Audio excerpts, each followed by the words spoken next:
j'ai été très intéressé par tout ce qui a été dit, donc je ne vais certainement pas le répéter. J'ai été en accord avec la plupart des exposés qui ont été faits jusqu'à maintenant et j'ai appris beaucoup de choses en vous écoutant, mon voisin de gauche. Moi, je voudrais simplement vous dire une bonne nouvelle, c'est que ce que je vais vous dire, c'est sur le site de la Vigie, et je l'ai posté à midi pour vous. C'est 2 pages. Alors, si vous voulez prendre votre crayon et votre papier, je vous donne le site de la Vigie. Alors, notez bien, les 3 W, lettrevigie.com.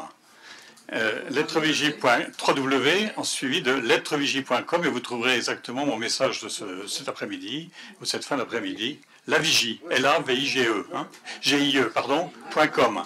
Vous y trouverez aussi, en cadeau, le numéro qui est sorti la semaine dernière et qui s'appelle l'engrenage ukrainien de l'Europe, que je ne vais pas vous exposer, mais j'en dirai juste un ou deux petits mots, en vous expliquant de quoi il s'agit. Donc vous pouvez dormir si vous êtes un peu fatigué, si vous avez déjà tout reçu et vous digérez, vous pouvez digérer, mais je vous dis quand même 2 mots. L'idée que je voudrais transmettre devant vous, c'est que nous sommes, le général a terminé par ça, devant une impasse militaire et stratégique évidente. C'est une impasse militaire et stratégique dont on ne se connaît absolument pas la sortie. Aucun d'entre nous ne peut dire ce qui va se passer. Personne n'est dans la tête de Vladimir Poutine et de Volodymyr Zelensky. Donc on ne sait pas très bien ce qui va se passer. On craint tous, en fait, une guerre longue qui se terminerait par une sorte d'équilibre des forces le long d'une ligne qui serait plus ou moins bétonnée et qui serait pour des années encore, j'allais dire, une espèce d'abcès de fixation. Donc ceci est ennuyeux parce qu'on voit bien que de part et d'autre de cette ligne, il y a des gens qui sont dans une espèce de besoin existentiel. Ils ont tout à perdre. Et donc personne ne va capituler facilement, ils ont tout à perdre. Et donc je pense que c'est cette situation que nous devons gérer. Alors moi j'ai une proposition à faire et je suis, je pense, le seul à l'avoir faite. Pour l'instant, j'ai le mauvais job à faire qui est celui de dire qu'il faut certainement que tout le monde perde. C'est-à-dire qu'il ne faut ni vainqueur ni vaincu dans cette affaire. Il est temps de passer à ce que j'appelle le pacte stratégique. C'est aussi le nom de mon propos ce soir, pour un pacte stratégique. Qu'est-ce que c'est qu'un pacte stratégique? Un pacte, c'est le jeu d'échecs, vous savez ce que c'est? Aux échecs, c'est quelque chose dans lequel les protagonistes constatent que personne ne peut gagner. Moi, je voudrais dire qu'il ne faut surtout pas que quelqu'un gagne cette guerre, et donc il faut trouver les moyens de forcer les acteurs à un pacte stratégique. Le pacte stratégique, on en a un très bel exemple en 1991. Et 1991, c'est le début de toute cette histoire.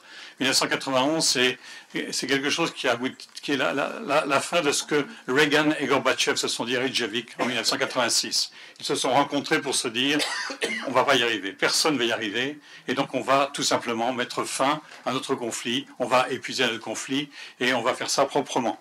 On va faire ça proprement, chacun a ses arrière-pensées quand il le dit et qu'il va discuter avec l'autre, mais on voit qu'entre 1986 et ces discussions et 1991, eh bien, on a la fin de l'Union soviétique et on a, j'allais dire tout simplement, une solution avec ni vainqueur ni vaincu, chacun pense qu'il a vaincu bien sûr, mais en fait il n'y a pas de bataille décisive finale.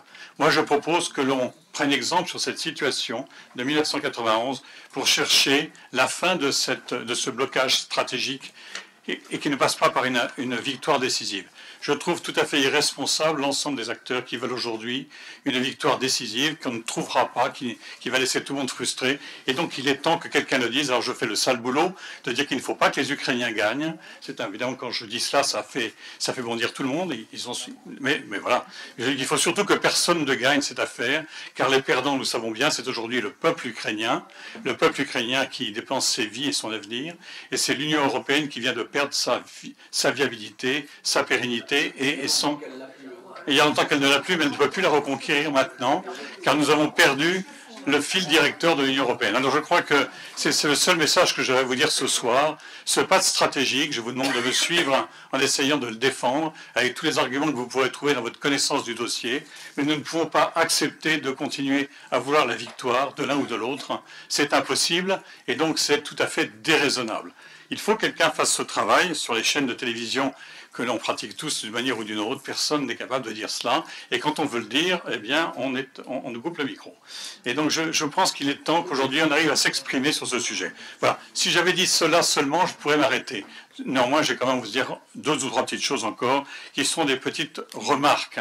Tout est dans les papiers dont je vous ai cité, je vous ai dit qu'ils se trouvaient sur le site de la Vigie. Vous y trouverez tout ce que vous voulez. Moi, je voudrais simplement dire une chose. Comment en est-on arrivé là ? Comment en est-on arrivé là, alors que depuis 1991, on voit monter cette affaire qui nous semble de plus en plus inéluctable. En 1991, on a la certitude que le clan occidental est vainqueur. Il se prend pour vainqueur, mais les Russes se prennent pour des vainqueurs aussi. C'est eux qui ont débarrassé le monde du soviétisme. Ça, on ne sait pas encore l'exprimer, on ne sait pas comprendre ce que cela veut dire. Mais il y a aussi une réalité, et moi je l'ai vécu parce que j'ai fréquenté la Russie pour la première fois de ma vie, alors que je suis un sous-marinier stratégique qui a passé son temps à lutter contre la flotte soviétique. En 1991, c'est aussi là que je viens pour la première fois.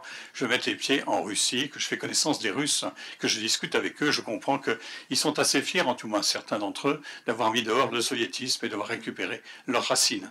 Et je crois que ça, nous ne l'avons pas compris. Et nous n'avons pas compris que lorsque l'on fait la dévolution à la Russie en 1993, 94, 95 de tout l'armement nucléaire de l'URSS, on commet une faute stratégique extrêmement importante, car on lui fait porter le poids de l'ancien système soviétique et on l'identifie comme l'héritier soviétique. Or, cette Russie-là n'est pas l'héritier soviétique. Cette Russie-là, c'est celle qui a réussi elle-même à sortir des griffes du soviétisme. Alors, bien sûr qu'il y a des soviétiques partout, des ex-soviétiques. Mais aujourd'hui, l'équation, la Russie d'aujourd'hui, la Russie de Poutine, c'est l'Union soviétique d'hier, c'est une équation fausse. Que je sache, mais il faudrait qu'on puisse entendre et le dire, car c'est une équation fausse. Bien sûr qu'il y a des traces de soviétisme dans la Russie de Poutine, mais il y a aussi des traces de soviétisme dans l'Ukraine de Zelensky et dans tous les pays qui sont les héritiers. Donc il y a un vrai problème aujourd'hui pour savoir ce qui s'est passé. Je repense à 1991 et quand on regarde l'engrenage inéluctable qui nous conduit à 2023 aujourd'hui, on voit que nous avons commis toute une série d'erreurs. Et ces erreurs, elles sont à la fois psychologiques. Nous n'avons pas identifié qu'il y a dans le camp dit occidental aujourd'hui, l'Occident pour moi n'existe pas, l'Occident est une fiction, il y a des puissances atlantiques extra-européennes, et je voudrais dire ici très fort que ce sont elles qui ont voulu organiser et structurer ce défi.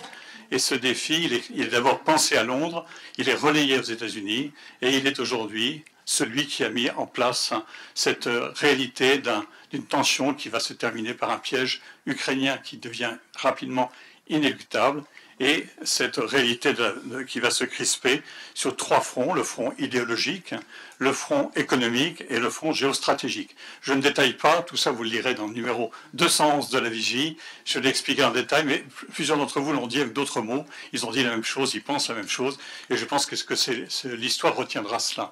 Et je crois qu'aujourd'hui, si on en est arrivé là, c'est parce qu'on a observé un engrenage et qu'on n'a rien fait.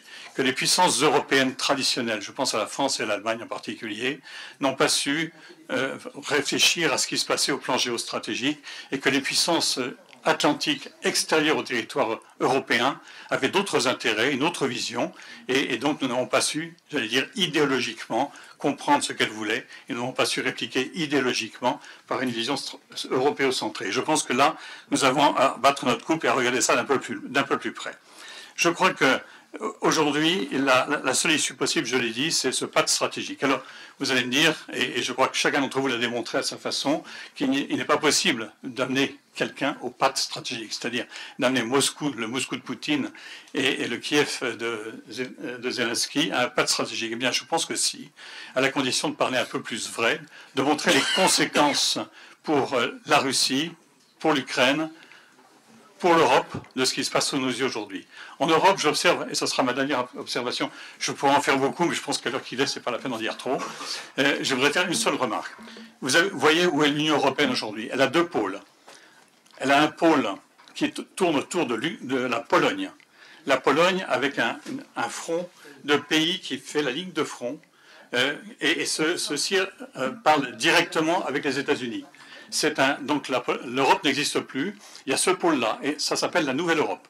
Ce sont eux qui sont les gens raisonnables, rationnels, et qui veulent la victoire, jusqu'à la décomposition de la Russie. Cette décomposition, on sait très bien, elle est dans tous les schémas. On a projeté celui de l'IMES hier, je travaillais avec l'IMES pendant le week-end, donc on voit très bien que c'est possible. Il y a quatre morceaux de Russie, tous à moins de 50 millions, tout va bien, et donc 50 millions, c'est le ticket d'entrée dans le monde moderne.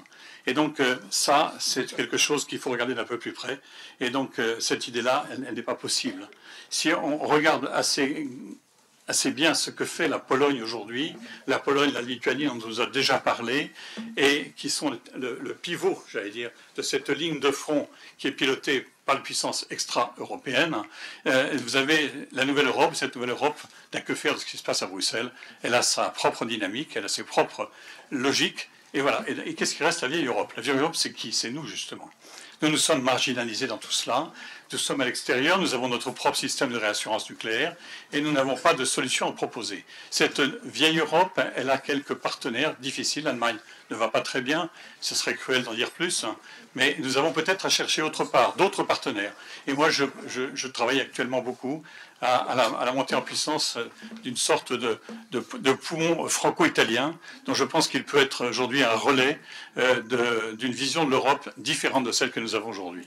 Et donc ce système de sécurité qui demain peut-être va se mettre en place en Europe sera constitué d'un front dirigé par des Polonais, avec des pays soutenus par l'Alliance Atlantique, mais pour des raisons extérieures à l'Europe, et d'un autre front, si nous le voulons bien, qui portera d'autres idées, une autre histoire, mais qui sera tout aussi légitime pour recréer un système de sécurité auquel nous avons à penser dès maintenant. Voilà en gros ce que je voulais dire ce soir. Je pourrais en dire beaucoup plus, mais songez 1991, les erreurs commises. Nous n'allons pas recommencer des erreurs maintenant, et pour nous retrouver dans 30 ans avec la même guerre qu'aujourd'hui. Il faut cesser ce cycle de la guerre. Ce cycle de la guerre continue en Europe.